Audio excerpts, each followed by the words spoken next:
오늘은 이 오후에는 세상을 향한 거룩한 디딤돌이라는 제목으로 말씀을 전합니다.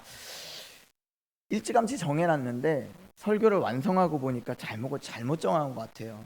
그래서 좀 어울리지 않고 할 수 있는데 그래도 잘 들어주시기를 부탁드립니다. 자, 제가요 결혼할 때 사역을 이제 목사 안수를 좀 먼저 받았어요. 노회가 허락을 해줘서 결혼을 하지도 않았는데 목사 안수를 좀 받았었고요. 교구 사역을 좀 이렇게 하고 있었어요. 새벽마다 교회를 이제 성도님들을 모시고 오는 새벽기도 운행도 하고 있었고, 또 유초등부, 청년부, 또 교구도 맡고 있었어요. 분주한 가운데 있었습니다. 저희 아내를 만나서 결혼을 하기로 결정을 했어요. 근데 다 이렇게 아내를 만나는 그 순간부터 교회가 어려워서 사례를 못 받았어요. 한 4월부터 사례가 안 나왔는데 저희가 10월에 결혼했는데 10월 달에 한두 번 받고 거의 못 받았어요. 너무 어려운 시절이었어요, 저에게는. 아마 남자분들은 이해하겠지만 결혼할 때 그래도 계획을 가지고 결혼을 해야 되잖아요. 그리고 이제 처가에 가서 인사를 드리려면 앞으로의 계획이 뭔가 하면 뭐 집은 어떻게 할 건가, 어디서 살 건가, 뭐 여러 가지 질문들을 예상할 수 있잖아요. 그런데 저는 그 시간들 속에서 아무것도 할 수가 없었어요. 그리고 제가 너무 부끄러운 거예요. 남자로서 아무것도 책임질 수 없었고 자신 있게 얘기할 수도 없었어요. 그 이제 저희 집사람 동료들이 어떻게 할 거래, 뭐 예물은 어떻게 할 건가, 뭐 예식은 뭐 반반 부담하기로 했나, 뭐 근데 저희 집사람도 아무 얘기를 안 하니까 자기가 알아서 다 하고 있으니까 사기 결혼 아니냐고 그런 얘기까지 이제 나온 거예요. 근데 이제 저한테 하루는 그래서 우리가 어떻게 할 건가 한번 우리가 얘기를 해보자 했는데 제가 뭘 할 수 있어요? 돈이 하나도 없는데. 빚내야죠. 네, 빚내야죠. 그 이제 어떻게 해야 되나, 그냥 꿀먹은 벙어리처럼 눈만 껌뻑껌뻑 이렇게 뜨고 있었어요. 제 인생에 가장 수치스러웠던 때였던 것 같아요. 남자로서. 그 이제 저희끼리 잘 얘기를 해서 어찌 됐건 저희 아내가 많은 부분을 감당해 주기로 했어요. 그리고 이제 처가에 가서 처음 인사를 드리려고 갔는데 와, 제가 할 수 있는 게 아무것도 없더라고요. 너무 걱정이 되는 거예요. 내가 뭘 할 수 있을까? 어떤 질문이 들어올지 저는 예상이 되는데 그 질문에 답변할 수 있는 게 하나도 없는 거예요. 할 수 있는 게 기도밖에 없더라고요, 목사가. 그래서 기도할 줄도 모르는데 일주일을 작정하고 사역을 해나가면서 금식을 했어요. 그리고 교회 새벽기도 이제 일과를 마치면 저녁 때쯤에 교회 와서 그냥 한 30분 앉아가 고개 푹 숙이고 있다가 그냥 장의자에서 잤던 것 같아요. 그리고 새벽에 또 나가서 운행하고 그렇게 일주일을 보내고 왔어요. 그리고 이제 드디어 디데이가 돼서 처가에 가서 인사를 하게 된 거죠. 그날따라 케이크를 제가 요만한 걸 저희 집사람이 사라고 돈을 줘서 케이크를 이렇게 예쁜 걸 샀어요. 여기 개찰구에 저희 처가가 양평이거든요. 양평의 개찰구에 이거를 딱 표를 넣고 놓는 순간에 이게 툭 떨어진 거예요. 그래서 케이크가 이렇게 됐어요. 제 체면이 이렇게 된 것 같은 거예요. 제 얼굴 같은 거예요. 근데 저는 다시 사고 싶은데 저희 집사람이 우리 부모님은 그런 거 신경 쓸 사람이 아니래요. 그건 부모님 얘기고 나는 이렇게 된 것 같은데. 그래서 들고 가긴 했어요. 근데 다 괜찮으시대요. 그러면 맛있게 드셨어요. 이거 비싼 케이크네 드셨어요.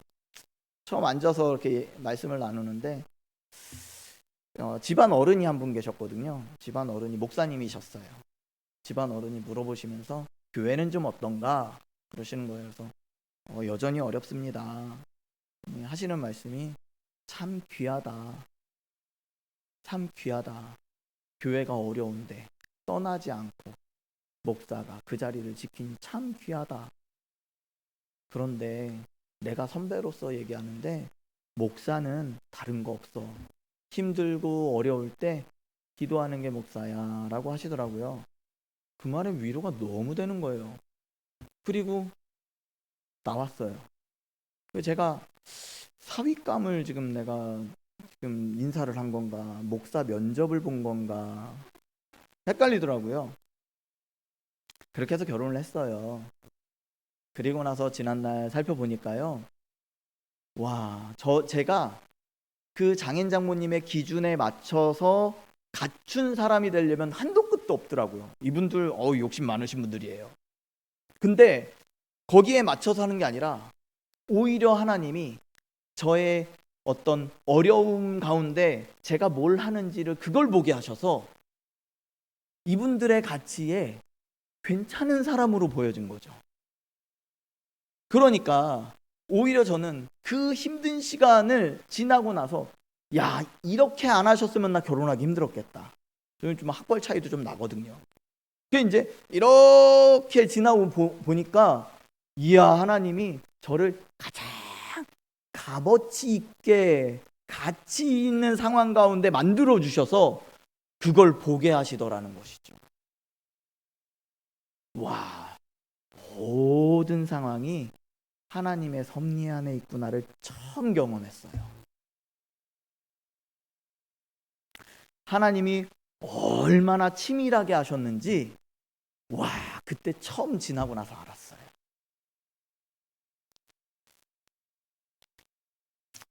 제가 신일교회 부임했잖아요.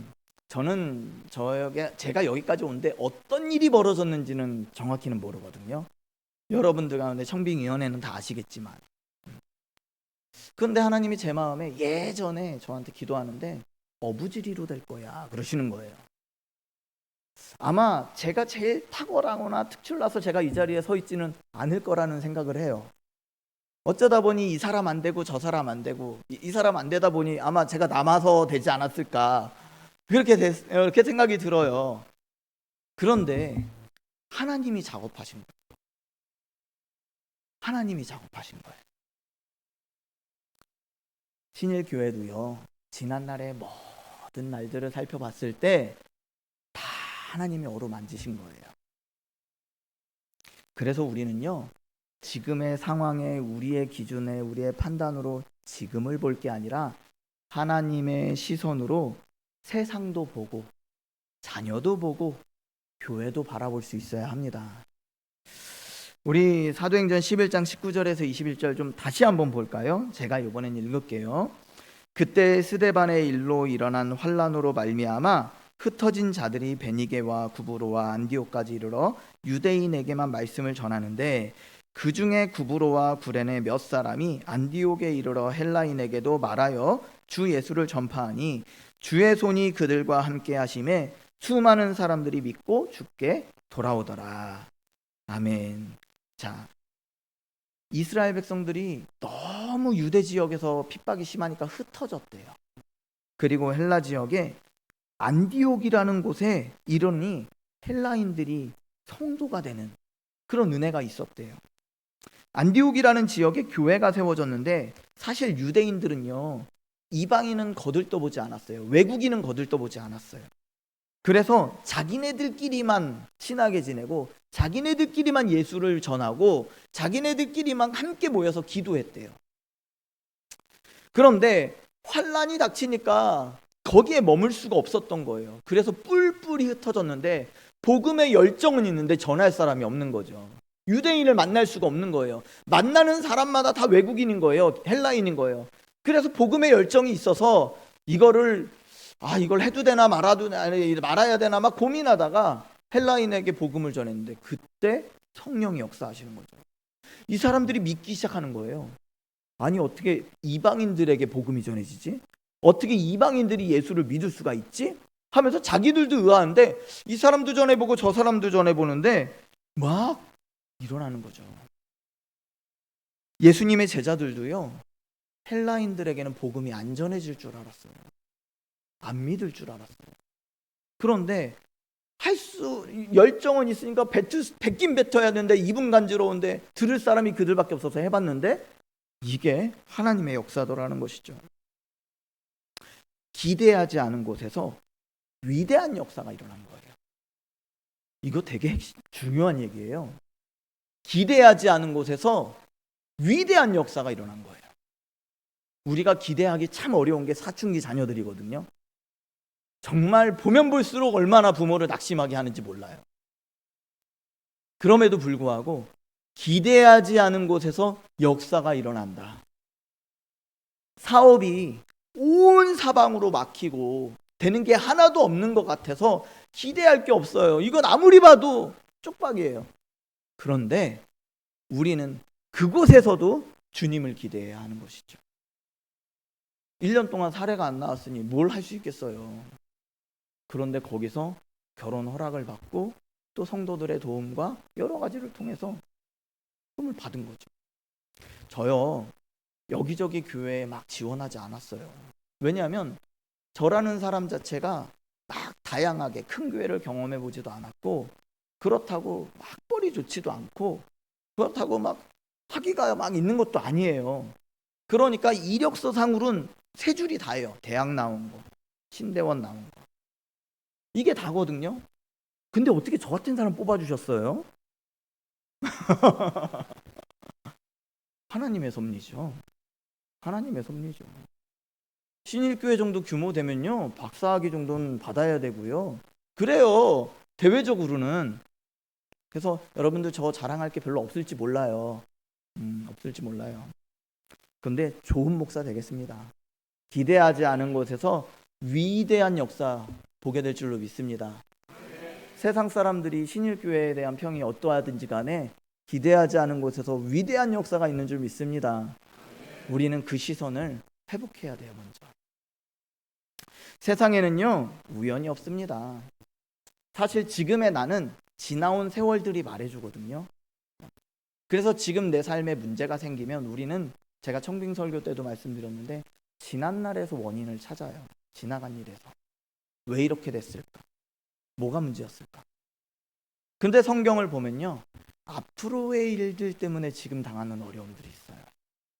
제가 하나님 저를 결혼시키시려고 되게 어렵게 만드셔서 중요한 보석을 보게 하신 것처럼, 우리가 살아가는 시간들이, 지금이 과거의 잘못 뭐 때문이 아니라 앞으로 하나님이 빚어갈 일 때문에 지금 어려움을 당할 수도 있다라는 것이죠. 우리는 그걸 회복해야 돼요. 내가 왜 이렇게 됐을까가 아니라 이걸 합력해서 하나님 무엇을 하실까, 이걸 봐야 돼요. 합력해서 저 사람이 지금 저러고 있는데 뭘 만드시려고 저럴까? 신일교회가 지난날에 이랬는데 어떻게 하시려고 이럴까? 좀 기대하는 마음들이 일어나야 될 줄로 믿습니다. 그러려면요, 사람에게 집중하면 안 되고요, 현재 상황에 집중하면 안 됩니다. 현재 일하시는 하나님을 봐야 돼요. 목사가 새로 왔으니까 저에 대한 시선이 되게 집중되는 거 저도 느끼거든요. 그런데요, 저를 보시면 반드시 실망하십니다. 일단 제가 키가 작잖아요. 뭐 눈높이에서는 편안할 수 있으나, 그런데 제 뒤에서 일하시는 하나님을 보셔야 돼요. 기대하셔야 돼요. 자녀들 위에 그 삶 가운데 인도하시는 하나님을 보셔야 돼요. 이스라엘 백성들은 그걸 놓쳤던 건, 제자들은 그걸 놓쳤던 거예요. 헬라 사람들 가운데 뜻을 드신 하나님, 그 사람 가운데 일하실 하나님을 조금도 보지 못한 거예요. 근데 어쩌다가 전했는데 확 놀라운 역사를 처음 경험한 것이죠. 저도요, 불편하고 맞지 않는 사람들이 왜 없겠어요. 많은 성령님들 중에 때로는 불편하신 분들이 있죠. 저도 불평합니다. 그런데 거기에 머물러 있으면 안 되고요, 그래도 하나님이 내 옆에 붙여두신 이유가 뭘까? 우리가 함께 있는 이유가 뭘까?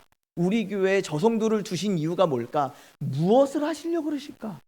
기대와 소망으로 바꿔가야 합니다. 하나님이 하나님의 놀라운 방법으로 바꿔가실 거예요. 맞춰가게 하실 거예요.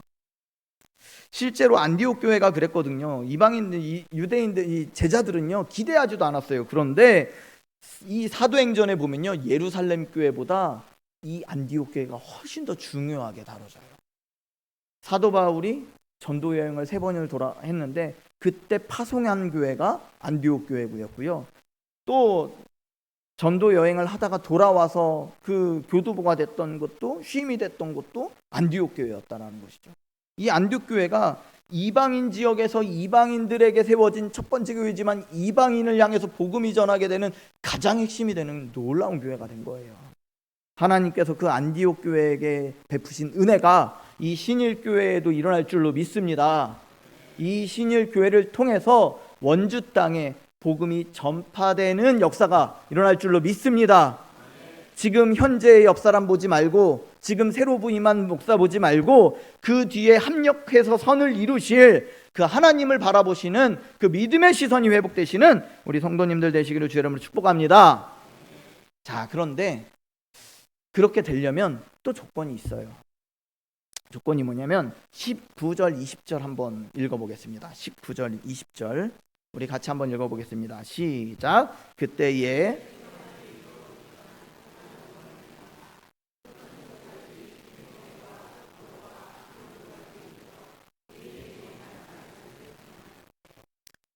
구브로와 구레네 몇 사람이 안디옥에 이르러 헬라인에게도 말하여 주 예수를 전파하니.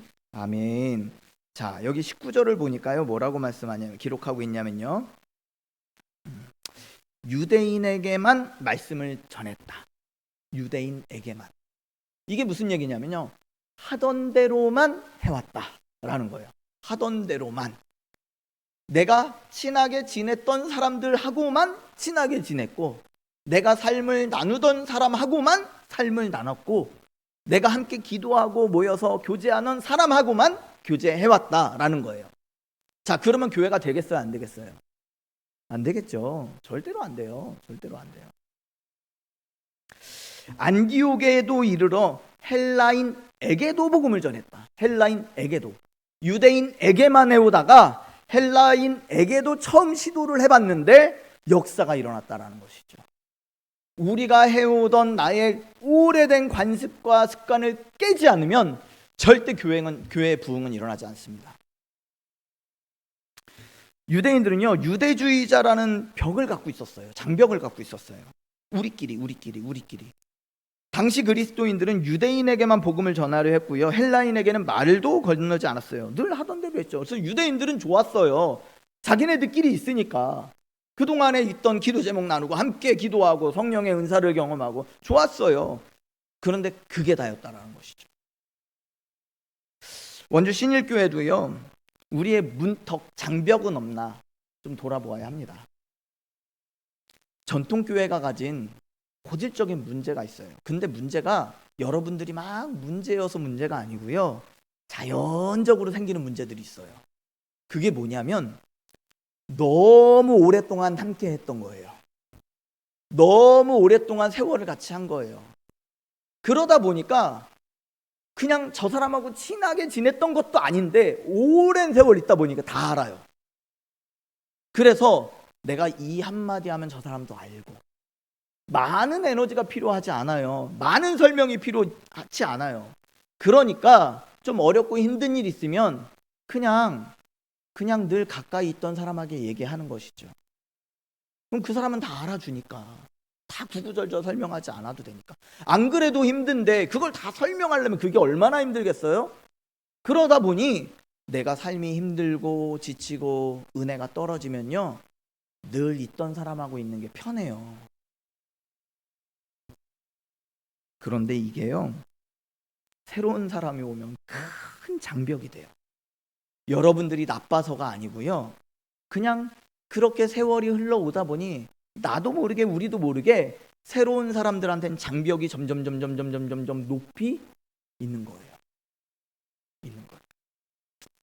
제가 위임식 일정을 잡는다고 위임북이 설치된대요. 그래서 주일에 이제 당회 하시면서 장로님들과 이제 김갑수 목사님이 위임북이 몇 월 며칠에 설치됩니다라고 하시는 거예요. 그래서 그런가 보다 했어요.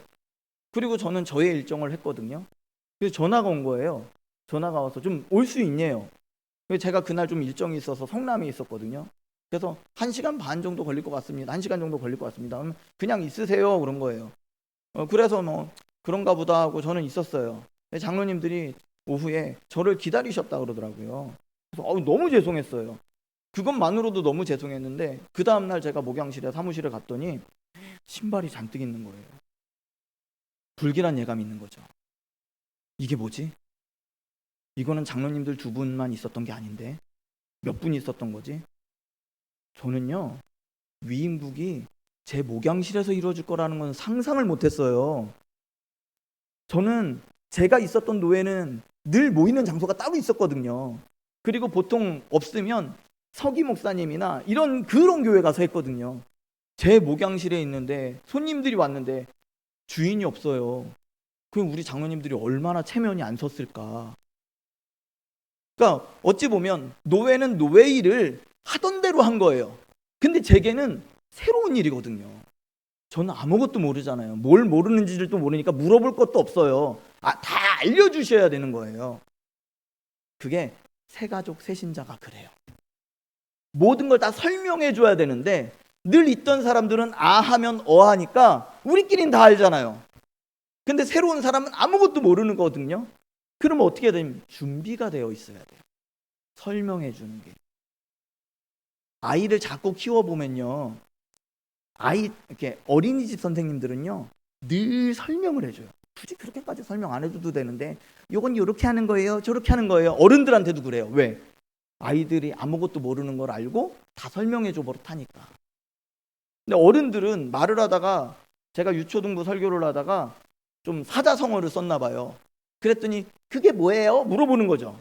저는 당연히 알 거라고 생각하고 이제 했는데 아이들을 잘 많이 대하지 않다 보니까 언어 자체가 다른 거예요. 전통교회가 그래요. 나도 모르게 새로운 사람들이 전혀 적응하기 어렵게, 여러분들이 나빠서가 아니고 그냥 세월이 있다 보니 그런 문제가 생겨요. 그럼 어떻게 해야 되냐면 알아야죠, 우리가. 사실 교회 안에 용어들 중에 새신자, 새가족 이런 단어가 적합하지 않을 때가 있어요. 왜냐면 예수 안 믿고 처음 교회 나온 사람은 신자가 아니거든요. 신자가 아닌데 우리는 새신자라 그래요. 그 사람은 난 아직 안 믿는데 자꾸 신자라고 불러. 그럼 문제가 있어요. 그래서 이제 믿음이 있는 사람이 교회를 옮겨서 오시는 분들은 새가족이라는 표현을 쓰죠. 아직 우리 가족이 안 됐는데 가족이라고 불러요. 그래서 이 문제를 다른 용어로 표현하는 단체가 있어요. 찾는이라고 하거든요. 저는 이제 많이 쓰진 않을 건데 뭘 찾냐면 진리를 찾고 예수를 만나고자 하는 사람들. 그러니까 이 사람들은 신자는 아니에요. 그렇지만 교회 안엔 들어올 수 있어요.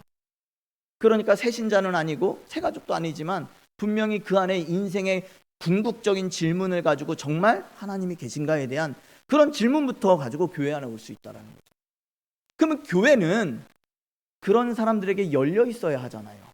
언제든지 예수 믿는 사람들이, 안 믿었던 사람들이 믿는 역사가 일어나야 하잖아요. 그러면 준비가 되어 있어야 되거든요.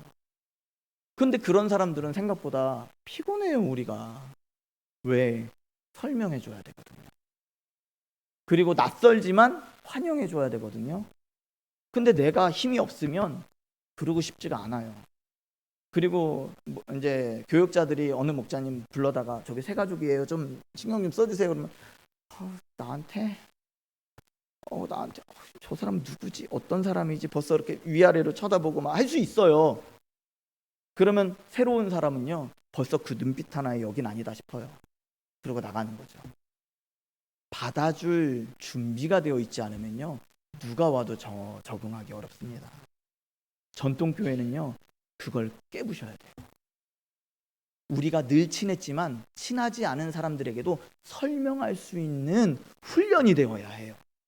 그리고 누가 오든지 환영할 준비가 되어야 해요. 근데 어려운 부분이 있거든요. 어떤 부분이 어렵냐면, 제가 예전에 청년 때에 청년회장하면서 청년부를 막 이렇게 이끌어갔어요. 오후 이 시간에 청년부 예배도 저도 따로 있었거든요. 오후 이 시간에 자매들 2명이 오는 거예요. 근데 어찌나 이 색깔이 형형색색인지 얼굴에, 그리고 어찌나 치마는 짧은지, 그리고 가까이 갔더니 향수 아닌 다른 냄새가 막 나는 거예요. 무슨 냄새인지 알죠? 구름 과자 냄새. 그러니까 이 오후 시간에 얼마나 그 사람들이 교회가 궁금하고 마음이 가난해졌으면 올까 싶은 거예요. 그래서 제가 가가지고 어서 오시라고. 그러면서 제가 자매니까, 제가 남자니까 자매인 그 사람들을 막 집중 케어할 수 없잖아요. 그래서 누구를 불렀어요. 자매들을. 불렀더니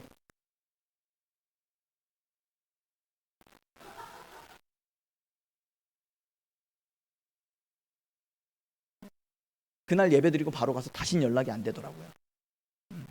무슨 말씀인지 알죠? 생각보다 그런 훈련되어 있는 교회들이 별로 없어요. 자녀들이요, 청소년들 중에 비행 청소년들 있잖아요. 때로는 남의 물건에 손대는 애들도 있어요.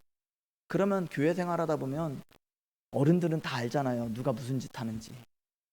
근데 말은 못해. 왜냐면 얘가 교회 떠날까봐, 상처받을까봐.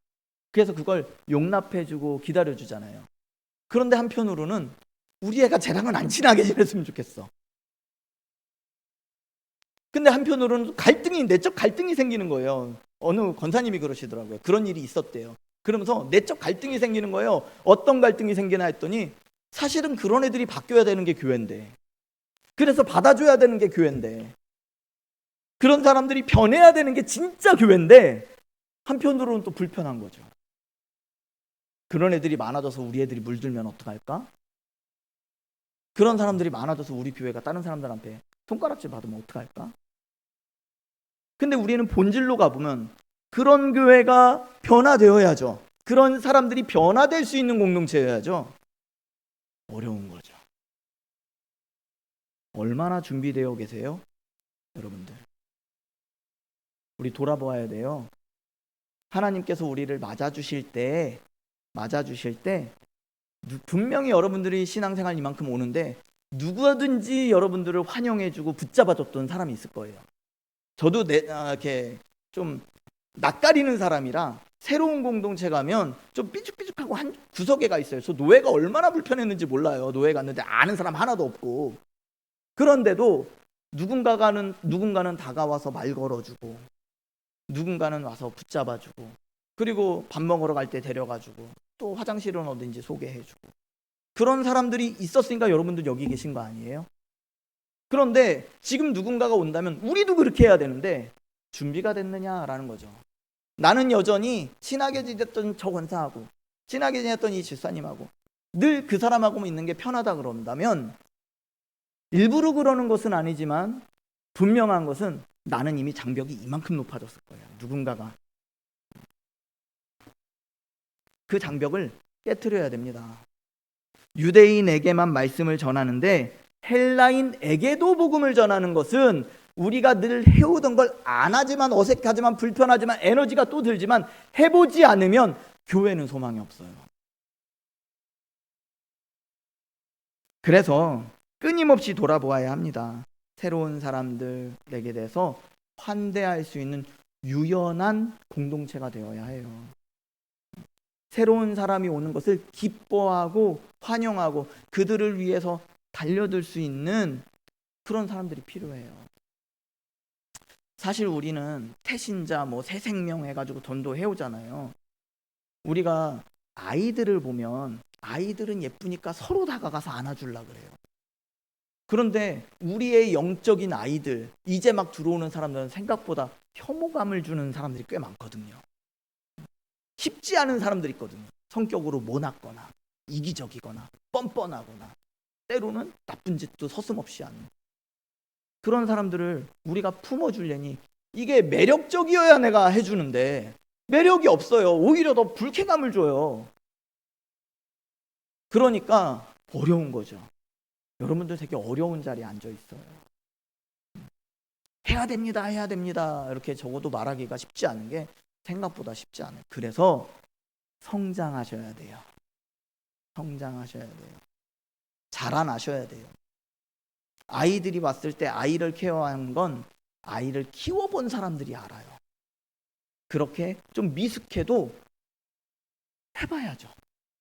그러다 보면 교회가 들어오는 사람들 그 사람들이 변하는 모습을 보면서 에너지를 얻고 교회가 살아나기 시작하는 거예요.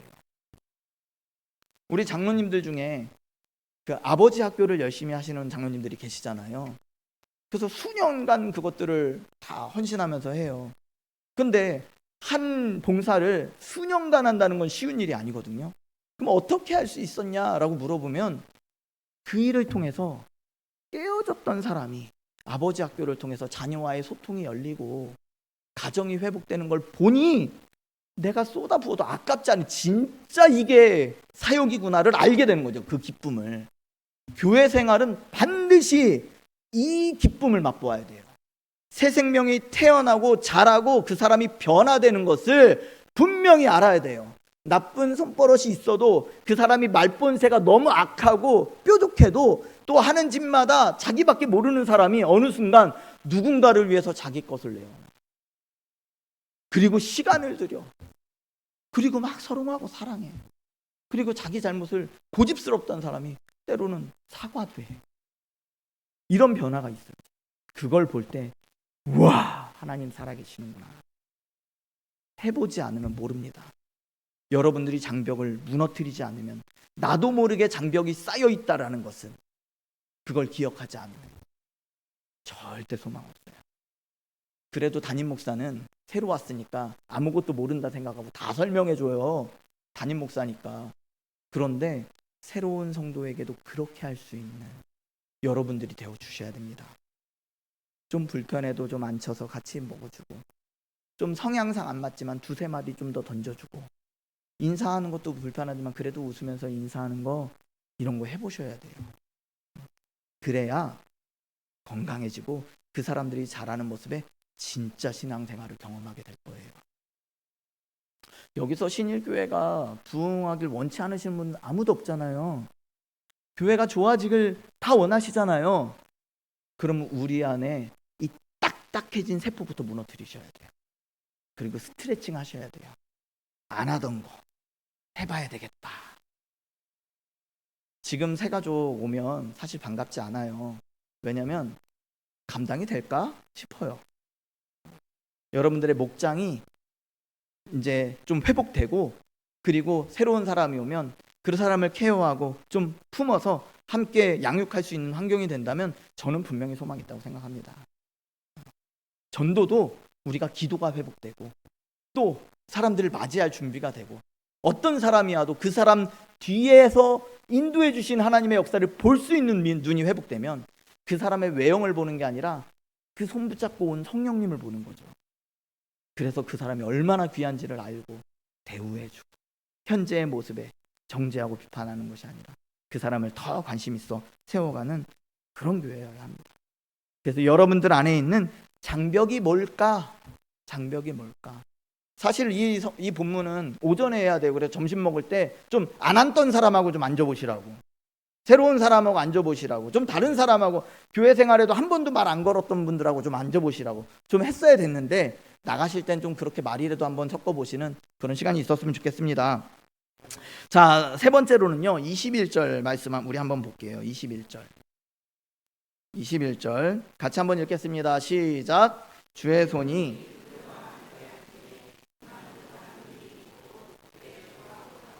아멘. 오후 시간이니까 조금 짧게 하겠습니다. 자, 그의 주의 손이 그들과 함께 하심에 수많은 사람들이 믿고 주께 돌아오더라. 누가 함께 했다고요? 주의 손이. 교회는 교회인데 주의 손이 붙들어 주시지 않는 교회가 있어요. 하나님의 나라는 말에 있지 않고 뭐에 있다? 능력에 있다. 아픈 사람들을 나아야죠. 신비를 경험해야죠. 그래야 돼요. 기적도 봐야 돼요. 그래야 세상의 많은 좋은 것들, 즐겁게 할 것들을 포기하고 여기 오죠. 물론 신비만 쫓으면 또 문제가 생겨요. 신비만 쫓으면요, 인격적인 소양이 자라지 않아요. 왜냐하면 영적인 교만이 와버리거든요. 그래서 사람들을 우습게 알아요. 그렇기 때문에 말씀과 함께 자라는 것이 필요합니다.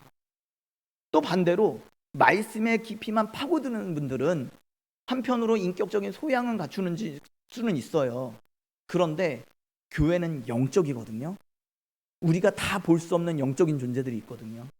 교회 안에 이상한 일이 벌어지고 이단들이 들어와도 대처를 못해요. 여러분, 이단이 우리가 교리를 잘 가르친다고 대처하는 게 아니고요, 미혹의 영의 역사예요. 그걸 아셔야 돼요.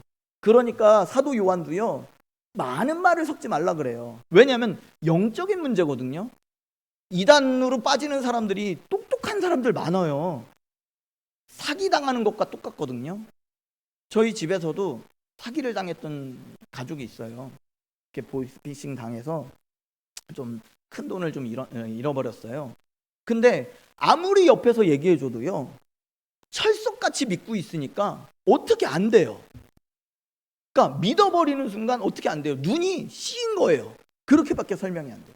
이단은 그렇거든요. 교리적으로 잘 가르쳐도요, 이단에 빠질 수 있어요. 영적으로 파수하지 않으면 안 되는 거예요. 교회 안에 분열이 생기고요, 문제가 생기고 도덕적 타락, 영적 타락이 생겨버리면 이 감당이 안 되는 거예요. 설교를 막 잘해도요, 교리적으로만 교회를 세워가면 영적인 문제에 속수무책이 돼버려요. 왜냐하면 준비가 안 됐거든요. 파수가 안 되거든요. 그래서 말씀과 기도가 영적으로와 교리가 같이 가야 하는 겁니다. 신비도 있어야 되고요, 말씀의 깊이도 있어야 돼요. 어느 것 하나 버릴 게 없습니다. 그 균형이 맞지 않으면 어떻게든지 교회는 문제가 생길 수 있어요. 이런 순환 가운데 인격적으로, 영적으로 여러분들이 자라가야 하는 거죠. 그러면 기도하는 가운데 환우들이 회복이 돼요. 교회 안에 영적으로 타락하면 어떤 문제가 생기냐면요, 전적으로 교회 안에 환우들이 많아져요. 그럴 때 교회가 기도가 약해지면 그래요. 그래서 우리가 뜨겁게 기도해야 됩니다. 누가 때가 돼서 늙어서 연약해져서 이럴 수 있는데 영적인 문제들도 있거든요. 그러면 우리가 뜨겁게 기도해서 영적인 문제를 해결하면 그분들이 치료가 수월해져요. 그래서 우리가 환우들이 늘어날 때 우리가 같이 안타까워하고요, 같이 성도들 가운데 문제가 생기면 그 문제를 놓고 같이 기도해야 돼요. 그러면서 자라나면서 그들이 회복되는 역사를 볼 때 주의 손이 함께하는 교회가 되는 거죠. 그러면 저 교회 다니더니 사업이 어려웠는데 다시 일어나게 되더라. 저 교회 갔더니 어느 자가 참 건강해졌더라. 저 사람은 완전히 낙심된 상황이었는데 저 교회 가더니 그래도 꿋꿋하게 버티면서 잘 생활하더라. 그게 주의 손이 붙드는 교회거든요. 그런 교회는요, 사람은 믿지 않아도 들어오면 알아요. 여긴 다르네. 여긴 다르네. 여긴 뭔가 있네. 그리고 뭔진 모르지만 머물게 되고 그 안에서 흘러오는 사랑을 경험하게 되고 기도의 능력을 경험하게 되고 하나님의 신비를 보게 되고 정말 자신의 삶에서 하나님이 문제를 해결해 주시는 것을 경험하게 되더라는 것이죠. 물론 문제가 또 오죠. 또 죽어요. 우리도. 그러나 우리가 경험했던 하나님의 놀라운 세계 때문에 죽어도 그 다음 세계가 있다는 걸 보게 되는 거예요. 그래서 천국이 지금도 이렇게 좋은데 천국은 얼마나 좋을까? 내가 여기서 머물러야겠다. 내가 여기 있어야겠다. 이 사람들이 나의 동지구나, 나의 지체구나. 그런 교회가 되게 되는 것이죠. 이게 선순환됐던 교회가 전형적으로 안디옥 교회였다라는 것이죠. 장벽을 깨트리고 하나님의 시선을 회복하고 영적으로 또 지혜적으로 자라서 든든해져서 누가 오더라도 품어줄 수 있는, 함께 즐거워하고 기뻐할 수 있고 함께 슬퍼할 수 있는 그런 원주 신일교회 되기를 주여 이름으로 축복합니다. 아멘.